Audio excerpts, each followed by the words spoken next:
بسم اللہ الرحمن الرحیم۔ ہماری دعوت کی محنت میں ایسے لوگ جو دعوت کا مزاج بالکل نہیں رکھتے اور پیدا بھی نہیں کر رہے ہیں، وہ کس طرح سے کام میں داخل ہو جاتے ہیں، تو غور کرنے سے یہ بات مل رہی ہے کہ جب محنت کے درمیان محنت کو اور کام کو گھٹا دیا جائے گا اور ذات کا اور فرد کا درجہ بڑھا دیا جائے گا، تب یہ دروازہ کھل جاتا ہے کہ غیر دعوت کے مزاج والے اور طریقے والے محنت اور کام میں داخل ہو جاتے ہیں، پھر وہ جگہ بنا لیتے ہیں اور بسا اوقات وہ کام اور محنت میں ذمہ دار بن کر کسی عہدے پر بھی آ جاتے ہیں۔ چونکہ یہ دعوت کا مزاج نہیں رکھتے ہیں اور دعوت کے راستے سے نہیں آئے ہیں، تو پھر یہ کام کے اندر یہ ماحول نہیں تھا کہ محنت کو اوپر رکھا جائے، تو یہ عہدہ بچانے کے لیے کام کرتے ہیں، اور جب محنت میں عہدہ بچانے والے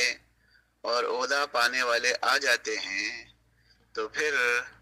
کام اور محنت کے اندر ایسے راستے کھل جاتے ہیں جس کے بارے میں مولانا الیاس رحمۃ اللہ علیہ نے فرمایا تھا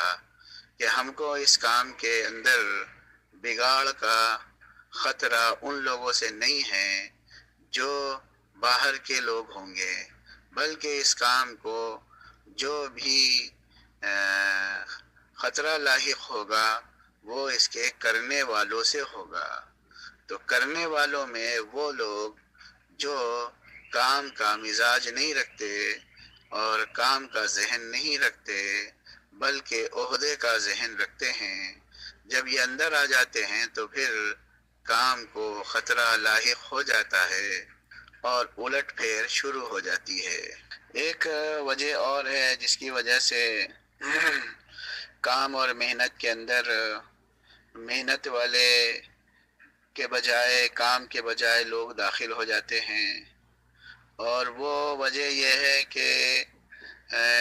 کام کے اندر توبہ کر کے نہیں آتے ہیں۔ جب تک ہم دعوت سے پہلے کی زندگی سے ہمیں گھن نہیں ہوگی، نفرت نہیں ہوگی اور برائیوں کا پورا احساس نہیں ہوگا اور اس پر توبہ کر کے ہم دعوت کے ماحول میں نہیں داخل ہوں گے، تب تک یہ خطرہ بنا رہے گا کہ غیر دعوت والے کام کے اندر اور محنت کے اندر داخل ہو جائیں گے۔ پھر جب یہ توبہ کر کے نہیں آئیں گے تو پھر یہ جب دعوت کے کام میں چلیں گے تو اپنی پچھلی عادتوں کو اور غلطیوں کو اور برائیوں کو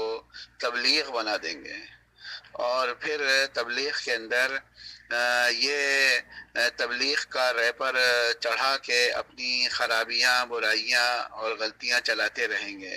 مثال کے طور پر میں دعوت کے کام میں لگنے سے پہلے ہیکڑی اور زیٹ اور چھوڑتا تھا، خوب اونچی اونچی چھوڑتا تھا اور شیخی بگارتا تھا، تو یہ تو میرے اور یہ غلطی جو ہے یہ حرام ہے، یہ بڑا گناہ ہے کہ شیخی بگارنا۔ اب ہم تبلیغ میں آ گئے بغیر توبہ کیے، تو اب تبلیغ میں آ گئے تو کیا ہوگا، اب یہ جو ہماری شیخی بگارنے والا کام تھا نا وہ تبلیغ بن جائے گا۔ یعنی جانتے ہیں ہم کیا کہیں گے؟ ہم یہ کہیں گے کہ ہم حضرت کے پوچھ کر جناتوں میں کام کرتے ہیں، ہمارا خروج ان کے ساتھ ہے، ہمارا تعلیم کا حلقہ ان کے ساتھ ہے، ہمارے گشت ان کے ساتھ ہیں۔ اب یہ آدمی جو ہے چونکہ ہاکنے کا، چھوڑنے کا اور شیخی بگارنے کا عادی تھا، یعنی بڑے بڑے گناہ کر رہا تھا اور حرام کرتا تھا، اب تبلیغ میں آ گیا بغیر توبہ کیے ہوئے، تو یہاں بھی ایسے ہی کرے گا۔ کیا کہے گا کہ صاحب ہماری محنتیں جناتوں میں ہوتی ہیں۔ تو بس یہ میں نے مثال دی ہے۔ یہ دو بڑی وجہ ہیں جس کی وجہ سے دعوت کے کام میں غیر دعوت والے داخل ہو گئے اور انہی نے کام کو تنظیم بنا دیا، عہدہ بنا دیا اور